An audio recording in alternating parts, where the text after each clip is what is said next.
Oh, hello there, good people of the interwebs. How are you doing? It's Phil talking D20 here, and I'm back with another video. And in today's video, we're talking about hero points. Now, I have been fortunate enough to get a set of the new hero point cards from Paizo, and it prompted me to kind of consider hero points, as they are something that I am woefully bad at using in my own games. Now, hero points are one of those mechanics that, from my personal experience anyway, can fall a bit by the wayside. They have a perfectly legitimate place in the game, they are in the core rules, and there's a perfectly reasonable section of the core rulebook that explains to you how to use them and what they can do. But there's something that's easily kind of slips the mind, I've found, as a GM and a player. And I think it's one of those kind of issues that's quite common. I know 5e has inspiration, which is, broadly speaking, fairly similar to hero points in Pathfinder 2. And again, the general vibe seems to be that it is a kind of unloved and not greatly used mechanic in 5e as well. So Paizo have clearly been thinking along those lines and thought, is there a way we can do something to kind of push them and engage with them and make them kind of more dynamic and interesting for players and GMs alike? And they've come up with another pack of cards. Why I say another pack of cards is because, in case you're not familiar, there are the critical fails and the critical success packs that are also available. Those are not the talking point of this video, but there are also the spell cards that you can get for all the major spell schools. The cards are brilliant. They're a really clever, useful kind of thing to have, and they're another nice tactile collectible, which I think is never a bad thing in a role-playing game.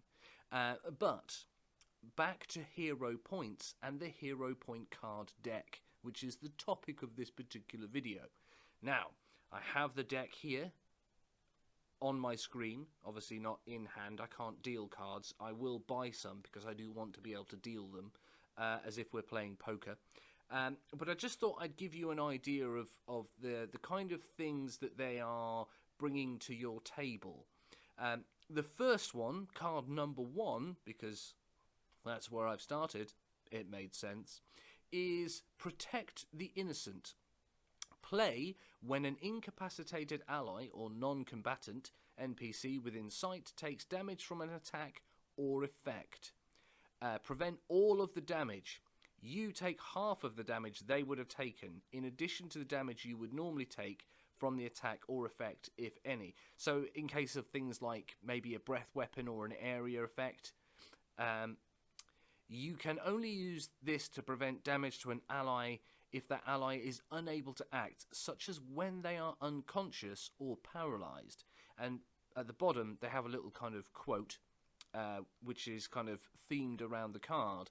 And it's, I can't save everyone, but I can save you! Bob's your uncle. So that gives you an immediate idea about how they're approaching this.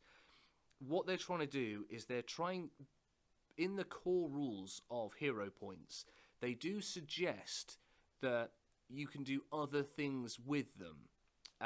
That's something they've kind of always had in the kind of the rules and the flavour rules, if you like, of hero points. The basic premise of hero points being you always have one a session based on core rules. You can't have more than 3, and you earn them by doing impressive deeds or achieving significant objectives that maybe are from a story perspective, a campaign perspective, or as a bonus reward for maybe completing a quest, or as a kind of a mechanics reward as part of maybe a loot haul. Even you can be quite kind of liberal within that regard. You can never have more than 3 during a session. In theory, they don't roll over from session to session, although I will allow them to maybe roll for a session or 2 if maybe it's like a very specific event that's taking place at the table. So maybe they're involved in a combat and they've got 2 in hand, 1 from the start of the session and 1 they've earned during that combat. If the session ends before the combat does and you go to the next session, I tend to be pretty liberal about letting them roll over, because you're still in the same event. You haven't ended that event. And that's kind of how I view them personally. But that, again, is just one of those kind of flavor DM decisions at the time that I take when I take them. Now, that one obviously is literally a lifesaver for another player, because if you are unconscious and dying and you are subject to damage, you drop another track on the dying condition track, and that can be the difference between you being at 3 and then moving to 4 and then being dead. So that's why that one is quite a cool place to start. Stoke the Magical Flame is card number 2. Now, I'm not going to be reading all the cards, but I just want to demonstrate that they are a broad set of ideas that they have brought to the table. Stoke the Magical Flame. Play when you or an ally is casting a spell. Heighten that spell by 1 level. This can't heighten a spell above the highest level of spell you or the ally can cast, but it means that you can chuck out a level 1 spell and bump it to level 2 for free, or obviously, you know, whatever level that might happen to be for you or an ally. And again, when you think about that, that's a pretty useful thing to do, especially if you're kind of in that situation where spell slots are starting to become critical and you don't want to burn all of your like top tier spells, but you're in that kind of jam, and maybe someone sat on 3 hero points and has kind of been, you know, banking them for the big moment, and then they suddenly go, oh, actually, cast it at a lower level, I'll bump it for you. Bob's your uncle. So what they're trying to do is they're trying to really re-engage players and games masters to kind of take advantage of a system that, to an extent, from my experience, and this again is not scientific or poll data based, this is very much just kind of listening to the drumbeat of the Reddit and kind of forums and so forth, that maybe hero points aren't used as much as people would like. And again, it's one of those things, it's really frustrating. It's very easy to forget even magical items and feats and abilities you have when you're playing the game. And so having these extra pokes and these extra reminders, and in this instance, maybe even like a hand of 5 cards next to you on the table to kind of look at and go, I've got something I can use, is a really good way of giving players kind of cues and games masters cues that there are these things that can easily slip the memory. This again is one of those classics when you get into higher level play as well. It's very easy to forget when you've got like a big list of items and trinkets, and you've got a kind of a big selection of special abilities to kind of pick from when you start to accrue levels. It's very easy in the heat of a moment to forget something that might give you a buff on a roll, or that might give you a re-roll on a save, or whatever it happens to be. So these kind of visual cues are really, really useful when you are kind of in a bit of a bind. I'm going to read another one out because I've just had a bit of a quick skim down the list. Healing Prayer. Again, obviously, costs you a hero point. Play during your turn is the rule of thumb being applied here. Select yourself or an ally within reach. The target regains 1d8 plus 8 hit points. If you are a 7th level or higher, the target regains 2d8 plus 16. If you are 12th level or higher, the target regains 3d8 plus 24 hit points. And then the little phrase at the bottom is, by the light of the Dawnflower, which again is a reference to Sarenrae, who is a very strong Pantheon-themed, sun-based deity of healing. For those who want some nerdy detail, nerds! But you can already see, just from a few cards, and bearing in mind there is a 52, 53. Oh, actually, no, there might be more. Let's have a quick count on the cards. Okay, 55. Yeah, there's 55 cards in total. You've already got quite a really broad church of useful abilities that you've suddenly added to your already kind of, probably, if you certainly by the time you're getting to mid-level, quite sizable pool of things that you can call on. And again, it's one of those things where the little cue of having the card, and you're looking at the card and you're kind of drumming your fingers and you're thinking, should I do it? Shouldn't I do it? I think it's really going to help people start to kind of get into the mindset of having this kind of hero point system and doing a lot more with it. I found when I was gaming at a table, I started to give out tokens. Initially bottle caps, which if you're familiar with Glass Cannon Podcast, they literally just used like bottles of beer caps. Other caps are available. I actually have a little set of wooden tokens that have various different symbols on that I got with a set of dice.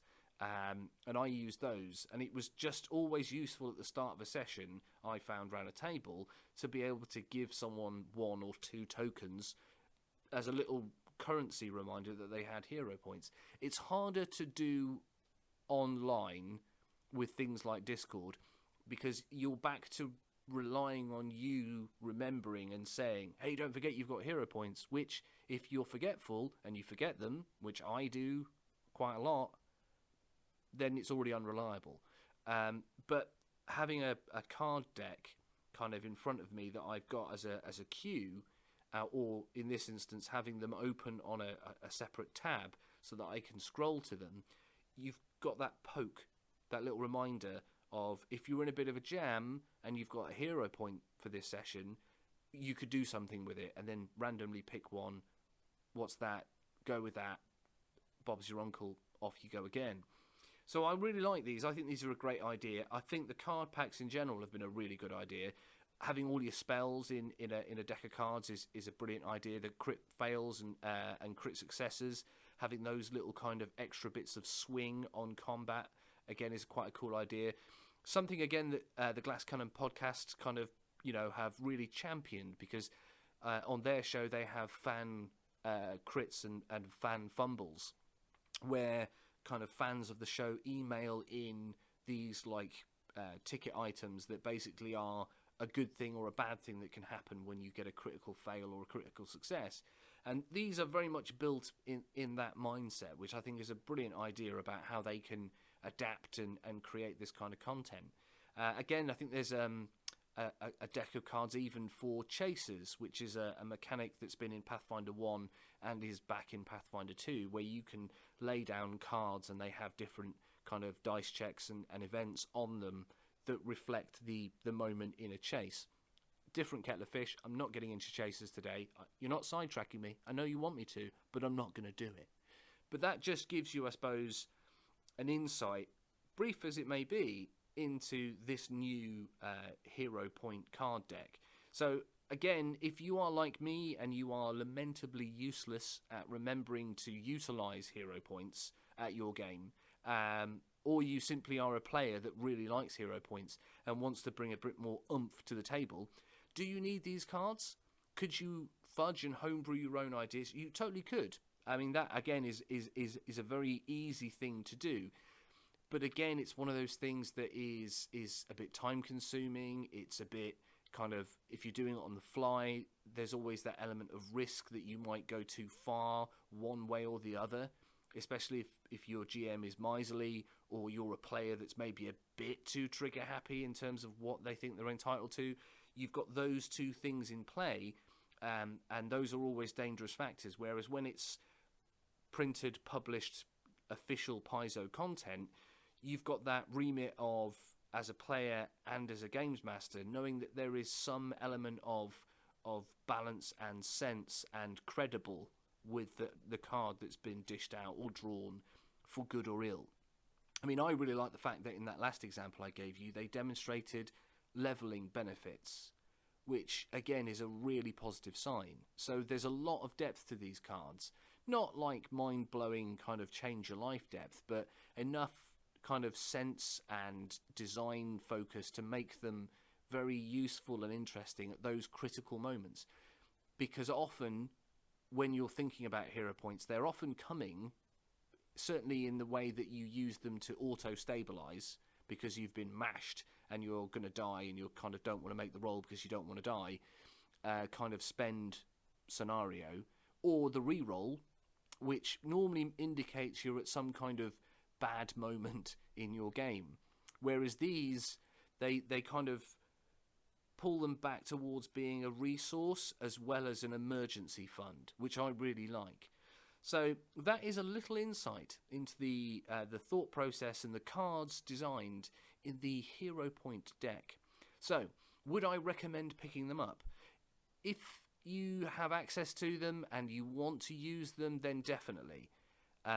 If you're a bit more old school, or you're, it's not something that really crops up in your games that much, then they're probably not that useful to you. But it's one of those things where if it's something you want to get better at, if it's something you want to kind of push, maybe even just for one particular campaign, because you want some kind of, if you like, semi kind of high magic, high fantasy kind of element to the game, aside everything else that's going on with things like magical casters and magical monsters, these can be a really great way of creating that by maybe even going through the cards and curating a list of these cards, and then maybe even going as far as to say every session you get 2 hero points and 5 of these cards to burn every session. Now, is that going to slightly imbalance your game? Probably.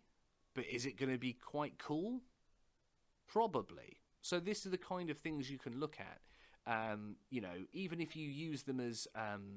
you don't even use them as hero point burns. Even if you just say every session, here's a card, and you just shuffle the deck and let them pick a card. And then that's something they can do for that session, and it changes every session because the crazy magics that flow through the world can, twist the fates of time itself. And they don't get a hero point, they just get given a card, which represents that in a way. Again, you've got that as an idea. So they're that opportunity to be a bit more kind of creative, a bit more off the wall, and give you another opportunity to add a little personal customization to your campaign, or even a session.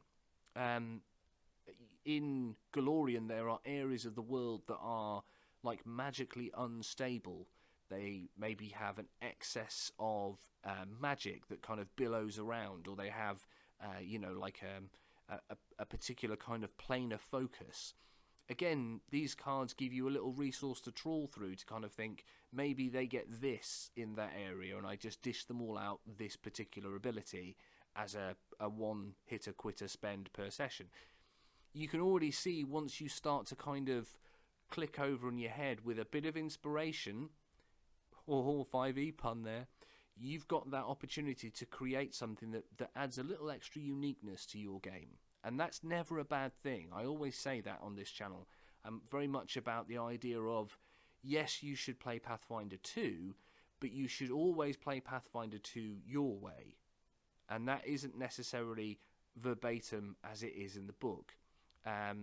If it doesn't 100% work as intended for how you want to play a particular campaign, tweak it. And this is another cool resource that gives you an opportunity to do that very easily. They're not particularly expensive. You can get a PDF version, so you don't even have to commit to having the kind of the deck of cards that might get lost. However, I do want the deck of cards so that I can kind of, like I said, either hold them as like a faux poker player, and kind of pick at random, or dish them out, or shuffle them for players to pick from. There's those kind of tactile, fun kind of elements to the game.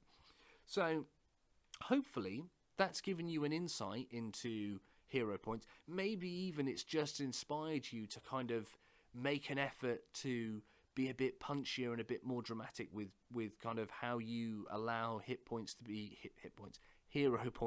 to be used in your own games. But like I said, obviously, stay safe, stay classy. I hope you've enjoyed the video. I will pop in obviously a link in the description to the product on the Paizo store. Before I go, I just want to mention Humble Bundle. they've got another Paizo sale going on. So if you're sat on the fence at the moment and you're kind of umming and ahhing about, whether it's worth trying out, Humble Bundle, jump on there. Cool rule book, the starter set. There's a few other books on there. You can easily get involved and engaged, and also support charity. I'm also aware that there's another Humble Bundle deal on at the moment, which I think is Pathfinder 1, and that's about elements for one of the Foundry VTT, the virtual tabletop. They've also got products on there at a discounted rate. But again, down in the description below, I will have links to those Humble Bundle deals. So like I said, if you've been kind of dabbling in 2 and you've been umming and ahhing, or maybe you're just sat on the fence as a 5e player going, oh, maybe we should, maybe we shouldn't, now's a great time to jump in. And obviously, if you want to jump in and get more out of hero points, or even if you're a 5e player that wants to get more out of inspiration, these are a great place to start. So, drop me a like, drop me a sub. Stay tuned, because tomorrow there is a video coming out on Monsters of Myth. Yes, Monsters of Myth. Now, I'm not going to go into too much detail, but if you've been on Twitter or you've been on, the Paizo blogs and what have you, you'll have seen the amazing cover art for that book. Monsters of Myth. Stay tuned. That video drops tomorrow, which is Saturday. Obviously, because you might not know what my today is. Anyway, peace out. Stay safe. Stay classy. And I'll catch you on tomorrow's video. Peace.